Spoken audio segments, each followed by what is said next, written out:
Have you ever had someone dear to you, who you thought you understood deeply, one day reveal a bitter side of them that you never knew they had, as if removing the disguise, shattering your perception of them?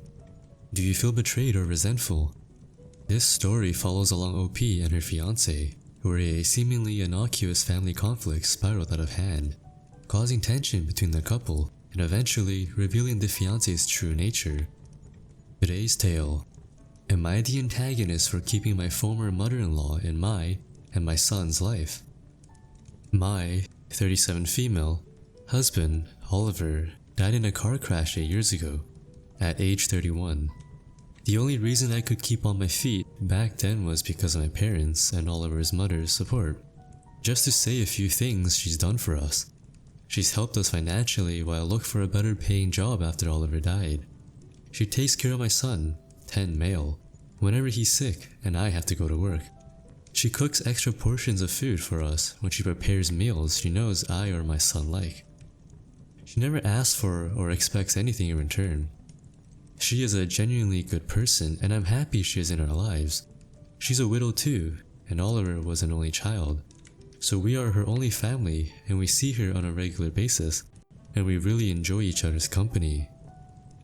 The thing is, I met this guy, 40 male, Pete, at work 4 years ago. We started dating about a year after we met each other, and we got engaged 2 months ago. After our engagement, Pete suggested that my son and his mother, 66 female, Carla, should meet. I thought it was a good idea since they would spend time together after we got married. Carla and my son have met 3 times this past 2 months.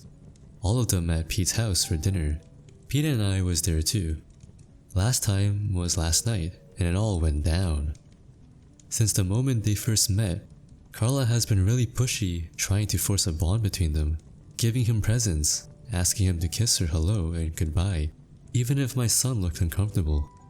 So yesterday, I politely asked her to stop doing that. She told me that I was being very rude to her, and that maybe I should help by teaching my son to treat her as a grandmother. I told her that I don't have to teach my son to do anything, and that he would come to see her as a grandma when and if he wanted.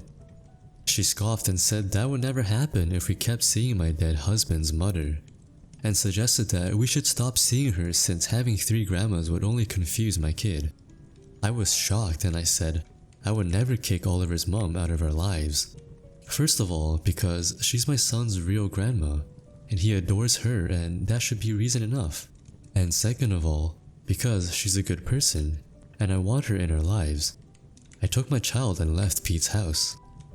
Pete called me later last night and told me I had been really rude to Carla, and I should apologize, that she only wants to have a grandma-like relationship with my son.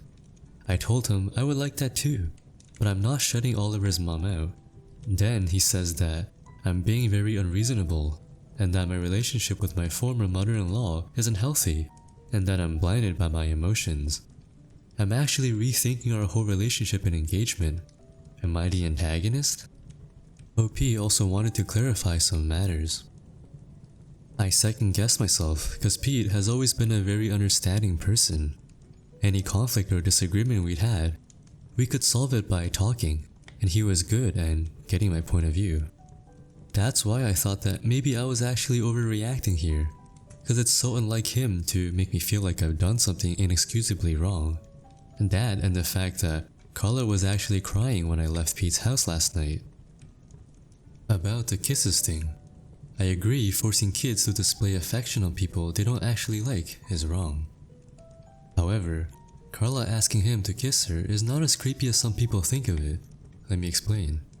I'm actually from a country in Southern Europe, and greeting people with 2 kisses, 1 on each cheek, is a norm here, even people you just met. I hated having to kiss grown-ups I barely knew when I was a kid. I don't like it even now. I thought we had gotten rid of the kisses with the pandemic, so I never forced my son to do so. But it can be viewed as extremely rude if you told an adult that you won't tell your kid to kiss them if the kid doesn't want to. So the first time, I didn't stop Carla from greeting my son with 2 kisses because I didn't want to make a bad impression. I know, my bad. But I thought she would stop asking my son to greet her that way when she saw he didn't like it. I was wrong, and that's why I told her so last night. Also because she insisted that my son said thank you to her with a kiss for the gift she had just given him. A Yoshi plushie because she knows it's his favorite Mario character. She was extra offended because of that. Pete has a sister who doesn't want to have kids. That's her choice and that should be respected. Carla has always dreamt of being a grandma, so she was ultra desperate to be liked by my son. When Pete called me last night, I told him that I'm sorry for his mom. But being a grandma is not a right, and it's not his sister's responsibility, nor Pete's and definitely not mine or my son's. He said he couldn't believe I could have this little empathy. I can't fathom why Carla would think forcibly teaching the son to greet her in ways that he's uncomfortable in is even remotely conducive to her goal of establishing a bond between them. Making someone feel uncomfortable is how they distance from you. I know Carla wanted to uphold traditions, but it's even more disrespectful in my opinion to enforce them upon someone. What do you think? Here's the update. I broke up with Pete last night. I'm still a bit shocked about everything that's happened in the past 48 hours, and I don't exactly remember how the conversation went, but he said some really hurtful things to me that I would have never expected him to say. It's like the man I've known for years and the man I've had to deal with for the past 2 days are two completely different people. I'm heartbroken and I feel a bit stupid right now. I'm not sure if all the signs were already there and I couldn't see them, or if he just didn't care about our past issues as much as he did for this one, or if his expectations about me changed the moment we got engaged, like someone suggested as a reply to this comment. We started talking, and I can already see he hasn't changed his mind at all. One of the first things he does is insisting on me apologizing to his mom. It only got worse after that. I say I'm not either apologizing for what I said, and absolutely I wasn't cutting ties with my mother-in-law. He then again said I have such an unhealthy relationship with that woman, cause it is based on mourning. I defend myself saying we were already close before Oliver died, and that of course we found support and comfort in each other after he died. How dare he say that's unhealthy? I insist that kicking her out is out of the question, and that she's staying in me and my son's life. He can either accept it or get out of my life. We start arguing a bit more. Like I said, I don't remember half of the things we said because I was so mad, sad, and disappointed. And at some point in the middle of the conversation, he tells me something along the lines of, "Please, this may be my mother's last chance to be a grandmother," like he already told me the previous night when we called. I said again that I really am sorry for her, but this is not our responsibility.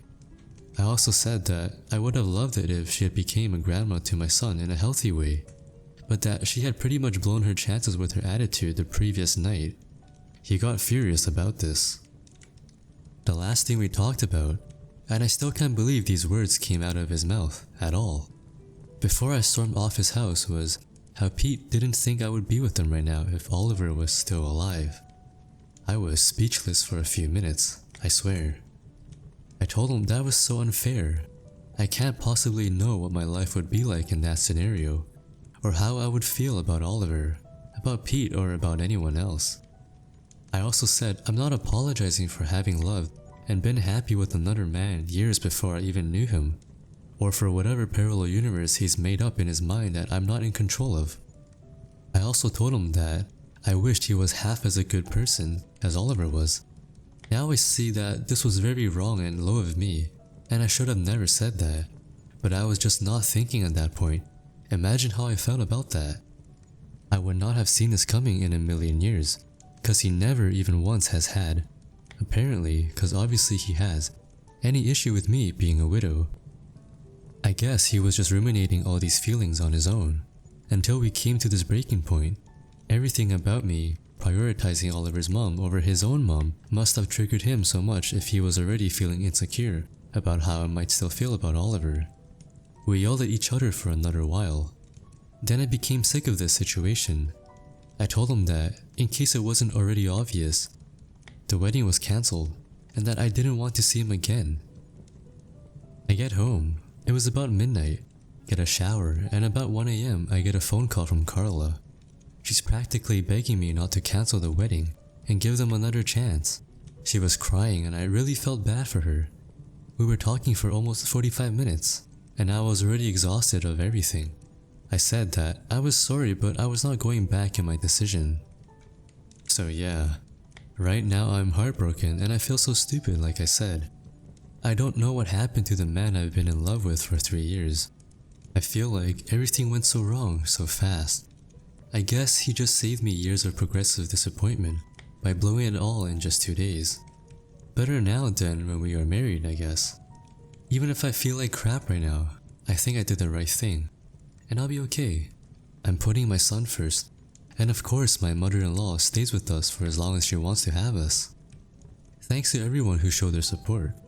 Actually having strangers with an impartial point of view helped making my decision. It sounded like Pete was suppressing his insecurities behind his nice and understanding facade, but everything has a boiling point. It's unfortunate that he couldn't see past what his mom wanted, that it was actually hurting you greatly, in exchange for Carla to live out her desire of having a grandson.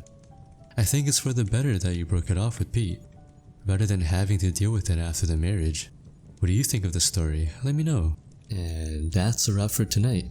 Be sure to visit us next time. And if you want to, leave a like and subscribe.